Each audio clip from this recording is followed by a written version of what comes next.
சற்றுமுன் வெளியான தகவல் மகளிர் உரிமை தொகையில் முக்கியமான தகவல் வெளியிடுது. அது என்னன்னு சொல்ல பார்க்க போகிறோம். நீங்கள் நம்ம சேனல் சப்ஸ்கிரைப் பண்ணாமல் இருந்தீங்கன்னா மறக்காமல் லைக் பண்ணிக்கோங்க, சப்ஸ்கிரைப் பண்ணிக்கோங்க. வாங்க வீடியோக்குள்ள போகலாம்.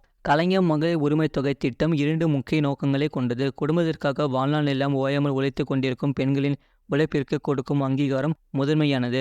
அடுத்த ஆண்டுக்கு 12,000 ரூபாய் உரிமை தொகை என்பது பெண்களின் வாழ்வாதாரத்தை மேம்படுத்தி வாழ்க்கை தரத்தை உயர்த்தி சமூகத்தில் சுயமரியாதையோடு வாழ்வதற்கு வழிவகுக்க வேண்டும் என்பதாகும். சமூகத்தில் வெற்றி பெறக்கூடிய ஒவ்வொரு ஆணுக்கு பின்னாலும் ஒரு பெண் இருப்பார் என்று கூறுவது உண்டு.